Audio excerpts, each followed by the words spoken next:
शंकर एक मेहनती और सीधे दिल का इंसान था, जो मुंबई के एक छोटे से किराए के मकान में अपनी प्यारी पत्नी राधा के साथ रहता था। उनकी दुनिया छोटी थी, मगर प्रेम और सुकून से भरी।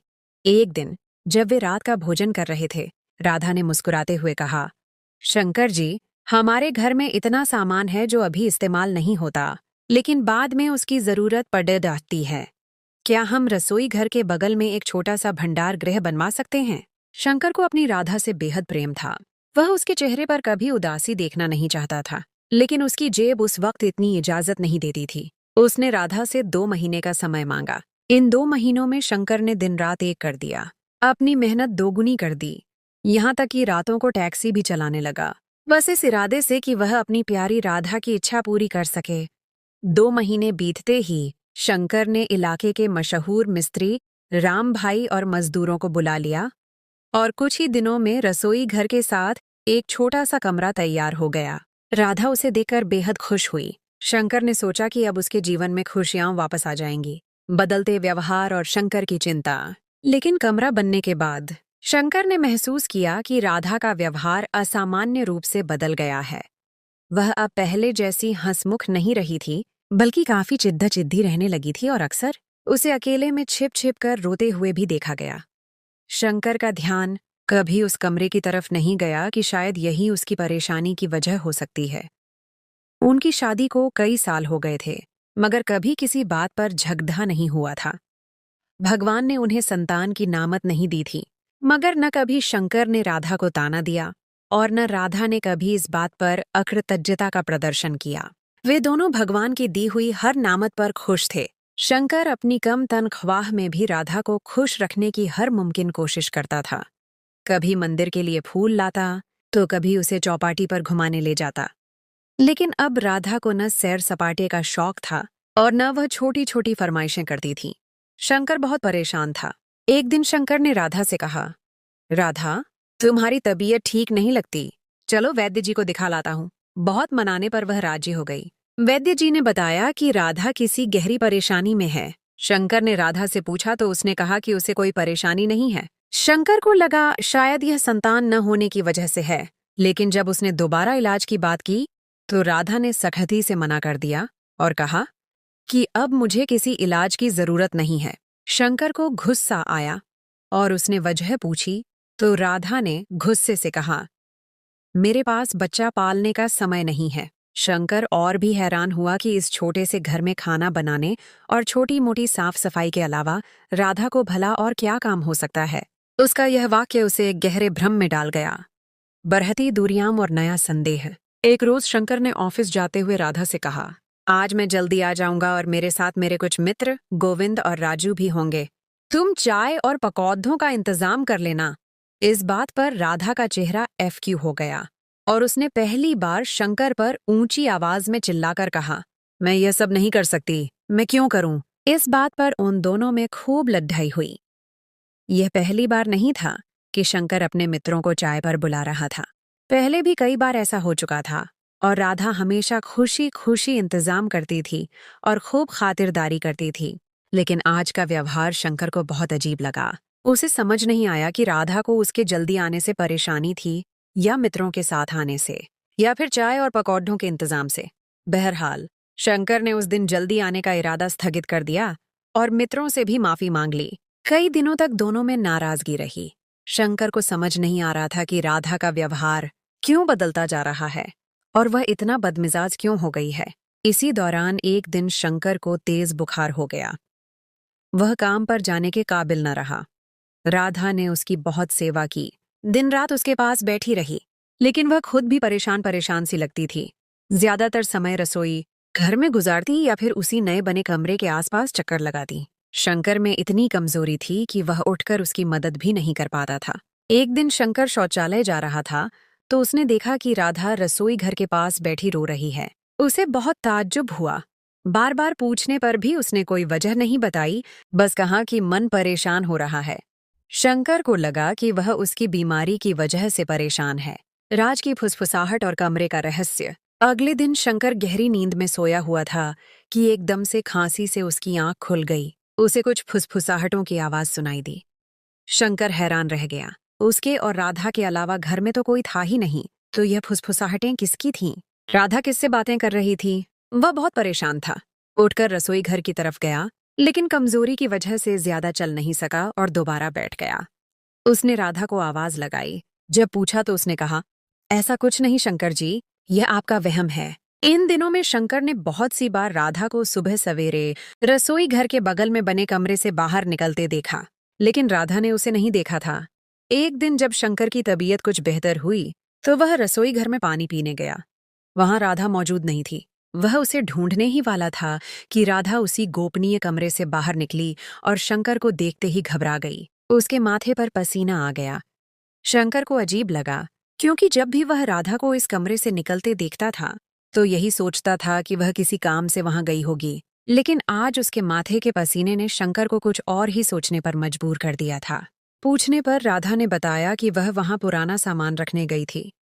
शंकर ने बात वहीं खत्म कर दी। वह अपनी बीमारी में राधा की सेवा से इस कदर प्रभावित था कि और अधिक बहस नहीं करना चाहता था।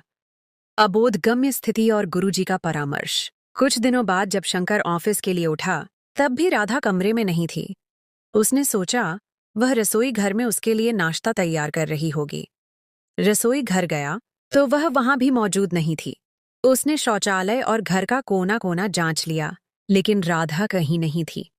शंकर घर से बाहर निकलने ही वाला था कि कुछ आवाजें उसके कानों में पड़। उसे आवाज समझ नहीं आई, लेकिन इतना अंदाजा हुआ कि यह आवाजें उसी असामान्य कमरे से आ रही हैं।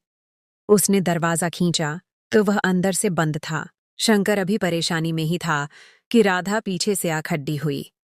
जब शंकर ने पूछा कि वह कहाँ थी, तो उसने उससे कहा कि वह सामान व्यवस्थित करने के लिए उस कमरे में मौजूद थी। अब की बार शंकर ने उसे यह नहीं बताया कि उसने इस कमरे में कुछ आवाजें भी सुनी हैं, चूंकि वह इस बात की तह तक जाना चाहता था कि आखिर क्या है इस कमरे में, जो बार बार राधा वहां मौजूद होती है, और ये कौन सी आवाजें हैं जो उसे परेशान कर रही हैं। शंकर दिन रात इस परेशानी में घुलता जा रहा था। ये परेशानी उसे खाए जा रही थी कि ऐसा क्या है जो उसे मालूम नहीं और राधा उसे छिपा रही है। उसने जब इस बात का जिक्र अपने बचपन के मित्र किशन से किया तो वह उसे करीब ही एक गुरुजी के पास ले गया। किशन ने कहा कि गुरुजी उसे वह बताएंगे जो आम इंसानों को मालूम नहीं होता। जब शंकर ने गुरुजी को सभी विवरण बताए तो उन्होंने कुछ समय लेकर उसे बताया कि उसके घर में कोई बुरी आत्मा आसीब का साया है, और वह आवाजें इंसानों की नहीं बल्कि आसीबों की हैं। पहले तो शंकर ने गुरुजी की बात पर विश्वास कर लिया, लेकिन उसका दिल संतुष्ट नहीं था। उसे नहीं लगता था कि यह किसी आसीब की आवाजें हैं। अब अक्सर ऐसा होता कि जब भी राधा छिपकर उस कमरे में जाती, शंकर उसका पीछा करता, लेकिन फुसफुसाहटें इतनी धीमी होती थीं कि उसे कुछ समझ नहीं आता था, और वह छिपकर राधा का पीछा करता रहता था। उसमें इतनी हिम्मत नहीं थी कि वह राधा से इस बारे में पूछता। उसे लगता था कि राधा ने उसकी आवाज बंद करवा दी है और वह कभी उससे इस बात के बारे में पूछ नहीं पाएगा। मानसिक उथल-पुथल और बढ़ता क्रोध। आखिर वह क्या था जो शंकर को परेशान किए जा रहा था? उसे अपने उस दिन के फैसले पर बहुत पश्चाताप महसूस हो रहा था कि जब उसने राधा की बात मानकर वह कमरा बनवा दिया था। कभी उसे लगता था कि राधा किसी खास बुरी शक्ति के शिकंजे में आ गई है। कभी उसे लगता कि राधा इस दुनिया में इंसानों जैसी नहीं है, और कभी उसे यह भी ख्याल आता कि राधा एक दुष्चरित्र स्त्री है जो उससे छिप छिप कर इस कमरे में किसी से मिलती है। लेकिन वह कभी एक फैसले पर कायम नहीं रह पाता था कि किसी भी आधार पर अपनी राधा पर कोई आरोप लगाए। उसे कोई सुराग नहीं मिल पा रहा था। ऐसा नहीं था कि उसने उस दरवाजे को खोलने की कोशिश नहीं की, लेकिन उसे लगता था कि राधा 24 घंटे उस दरवाजे की पहरेदारी कर रही होती है। जब भी वह उसकी तरफ जाता, राधा उसे कोई न कोई काम कहकर वहां से हटा देती थी। शंकर बहुत परेशान रहने लगा था। अब उसके मन पर वह कमरा और उसके दरवाजे को खोलना हावी हो चुका था। लेकिन वह क्या करता? वह अपनी राधा को इस मामले में बताना नहीं चाहता था। वह खुद खोज लगाना चाहता था और राधा को रंगे हाथों पकड़ना चाहता था। मगर वह बहुत मजबूर हो चुका था। उसे समझ नहीं आ रही थी कि वह क्या करे। उसने जीवन में खुद को इससे ज्यादा बेबस कभी महसूस नहीं किया था। कभी कभी बहुत गुस्सा आता, दिल चाहता कि सब कुछ खत्म कर दे, राधा को तलाक दे दे और उसके सारे काले कारनामे सामने ले आए। मगर वह परेशान था कि उसके पास कोई सबूत न था। रहस्योद्घाटन और शर्मिंदगी का पल। एक दिन शंकर ने पक्का योजना बनाई कि वह ऑफिस नहीं जाएगा और पूरा दिन अपनी राधा की हर गतिविधि पर नजर रखेगा। उस दिन राधा की काफी तबीयत खराब थी, वह बुखार में थी, तो शंकर ने उसे आराम करने की सलाह दी और खुद तैयार होकर ऑफिस जाने का नाटक किया। उसने राधा से कहा था कि तुम पलंग से न उठना, मैं खुद चला जाऊंगा। बाहर के दरवाजे के पास एक पुरानी अलमारी रखी थी। शंकर उसके पीछे छिप गया। उसे लगा कि राधा को महसूस भी न हुआ कि वह घर में मौजूद है। राधा धीरे से उठी, रसोई घर में गई और बड्ढी एहतियात से नाश्ता बनाया। शंकर देखकर हैरान रह गया कि वह नाश्ते की थाली और चाय के 2 कप लेकर उस बंद कमरे के दरवाजे को खोलकर अंदर चली गई। वह दरवाजे को ताला लगाए रखती थी। जब शंकर ने इस ताले के बारे में पूछा था, तो उसने कहा था कि उसने अपना कीमती जेवर और जरूरी कागजात उसी कमरे में छिपाकर रखे हैं, क्योंकि अगर खुदा न खास्ता कोई चोर आ गया तो वह इस कमरे को टूटे फूटे सामान का कमरा समझेगा और इस कमरे की तरफ उसका ध्यान ही नहीं जाएगा।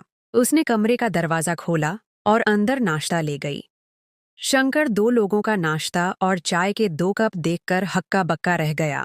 उसका जिज्ञासा और भी बढ़ गई। उसके घर में मौजूद होने के बावजूद राधा ने किसी और को इस घर में रखा हुआ है। शंकर गुस्से से खौल रहा था कि ऐसा कौन था जिसे वह दिन रात अपने साथ रखती है और शंकर से भी ज्यादा महत्वपूर्ण समझती है।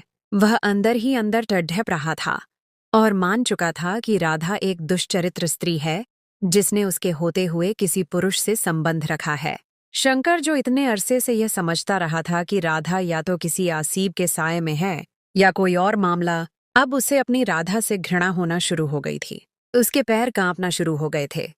वह अपने भावनाओं पर काबू नहीं रख पा रहा था, लेकिन क्यूदम इतने भारी हो गए थे कि उस अलमारी से लेकर बंद कमरे के दरवाजे तक का सफर उससे तय नहीं हो रहा था।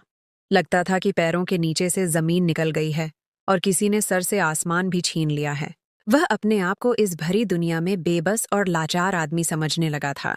ये कुछ मिनट उस पर इतने भारी थे कि लगता था या तो इस दुनिया से कूच कर जाए या फिर अपनी राधा को जान से मार दे। शंकर ही जानता है और उसका ईश्वर जानता है कि उसने उन चंद कूदमों का सफर कैसे तय किया। अभी वह कमरे के दरवाजे पर पहुंचा और उसके हाथ जो पसीने में लथपथ थे, उसका पूरा बदन पसीने में लथपथ हो रहा था और वह दरवाजे को खोलने के लिए अपने हाथों को झकझोर रहा था कि दोबारा फुसफुसाहटें कानों में आईं।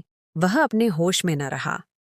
उसे तो ये फुसफुसाहटें पहले भी समझ नहीं आती थीं, तो उसने दरवाजा खोलते ही एक जोरदार चीख मारी और अपनी पत्नी को पुकारा, राधा। मगर यह क्या? यह दृश्य देखकर तो वह हक्का बक्का रह गया। शंकर, जो अभी तक राधा को तलाक के 3 शब्द सुनाने का इरादा रखता था, कि अब उससे वह 1 मिनट भी बर्दाश्त नहीं थी। अगले ही सेकंड अपने इरादे पर बहुत ज्यादा पछतावा था। उसने देखा कि राधा, जिसके लिए नाश्ता लेकर गई है और उसके हाथ में जिसके लिए निवाला है और जिसने उस निवाले को खाने के लिए अपना मुंह खोल रखा है, वह उसकी अपनी सौतेली माँ कमला देवी है। प्रेम, त्याग और पश्चाताप। शंकर राधा को कितना गलत समझ रहा था। कभी उसे जादू टोना करने वाली स्त्री, तो कभी उसने उसको दुष्चरित्र समझा। शंकर की चीख की आवाज सुनकर राधा के हाथ से निवाला गिर गया और कमला देवी, जो उसे देखकर हक्की बक्की रह गई थीं, उनके माथे से पसीना छूटने लगा। शंकर को लगा जैसे किसी ने उसके कदम जमीन में गाड़ डाल दिए हैं। वह अपने आप को न जीवितों में पा रहा था न ही मृतकों में। राधा इतने अरसे से शंकर की मां को बंद कमरे में छिपाए उनकी सेवा किए जा रही थी। यह शंकर का फर्ज था, मगर वह अपने फर्ज से भागना चाहता था। वह अपनी सौतेली मां को कभी भी अपनी मां मानने पर तैयार न था। उसे वह शुरू से ही कबूल न थी। उसे लगता था कि उसकी सगी मां की मृत्यु की वजह भी उसकी सौतेली मां ही है। हालांकि वह जानता था कि ऐसा कुछ भी नहीं है, लेकिन मन से कुछ बातें बिल्कुल भी मिट नहीं सकती थीं और वह अपनी सौतेली मां को स्वीकार करने पर तैयार न था। राधा ने कई बार उसे दबे शब्दों में समझाया था कि मां आखिर मां होती है, चाहे वह पालने वाली मां हो या चाहे जन्म देने वाली। लेकिन इस बात पर शंकर की तीव्र नाराजगी ने राधा को जोर न देने पर मजबूर कर दिया था। राधा यह बात जानती थी कि शंकर अपनी सौतेली मां से बहुत नाराज है और कमला देवी बहुत मजबूरी में राधा से मदद मांगने के लिए आई थीं, क्योंकि उनके पति शंकर के पिता के मरने के बाद मकान मालिक ने उन्हें घर से निकाल दिया था और उनके पास रहने को कोई ठिकाना नहीं था। राधा दयालु स्त्री थी। वह शंकर की मां को अपनी मां जैसा मानती थी लेकिन घर में अनबन न हो, इस वजह से उसने शंकर से यह बात छिपाए रखी और शंकर की मजबूर माँ को अपने घर में जगह भी दी। वह बहुत परेशानी की स्थिति में रहती थी, क्योंकि वह दोनों तरफ से फंस चुकी थी। एक तरफ पति था, तो एक तरफ उसके दिल में दयालुता थी कि वह शंकर की माँ को भी अपनी माँ का दर्जा देती थी।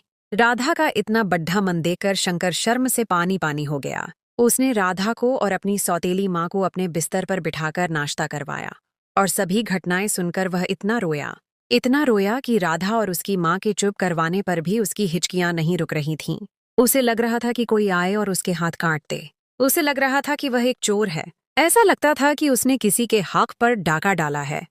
आज उसे समझ आ गई कि इंसान का धनवान होना ही काफी नहीं होता, बल्कि अगर उसके दिल में नर्म कोना और इंसानियत हो तो वह राधा जैसे लोगों की तरह महानता का प्रदर्शन कर सकते हैं। एक नए आरंभ की किरण और उज्ज्वल भविष्य। इस घटना के बाद शंकर और राधा की जिंदगी पूरी तरह बदल गई। शंकर ने अपनी माँ को घर के एक सम्मानित सदस्य के रूप में स्वीकार किया और उनकी देखभाल की जिम्मेदारी खुद ले ली। राधा को अब और छिपाने की जरूरत नहीं थी और उसके चेहरे पर फिर से वही मुस्कुराहट आ गई जो एक अरसे से गायब थी। शंकर ने महसूस किया कि उसकी पत्नी का चिद्धापन, उसकी परेशानी और वह सभी बातें जो उसे समझ नहीं आ रही थीं, दरअसल एक महान त्याग और प्रेम का परिणाम थीं। शंकर ने उस दिन के बाद से अपनी सौतेली माँ को देवी जी कहकर पुकारना शुरू कर दिया। उसने महसूस किया कि अब उसके जीवन में एक नया सुकून आ गया है। उसके और राधा के रिश्ते में और अधिक गहराई आ गई थी, जो विश्वास और समझदारी की नींव पर कायम था।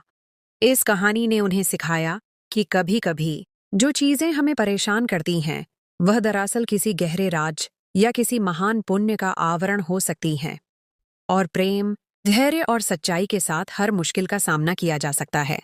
दोस्तों, ये कहानी हमें सिखाती है कि रिश्ते संदेह से नहीं, बल्कि विश्वास से बनते हैं। और कभी-कभी हमारे सबसे करीबी लोग भी एक ऐसा बोझ उठा रहे होते हैं जिसका हमें अंदाजा नहीं होता। क्या आपकी जिंदगी में भी ऐसा कोई राज या ऐसा कोई पल आया है जब आपने किसी को गलत समझा हो? अपने विचार हमें कमेंट्स में जरूर बताइएगा। अगर आपको यह कहानी पसंद आई है तो इसे लाइक करें, शेयर करें और हमारे चैनल को सब्सक्राइब करना न भूलें। मिलेंगे आपसे किसी और शानदार और शिक्षाप्रद कहानी के साथ। तब तक के लिए अपना ख्याल रखें।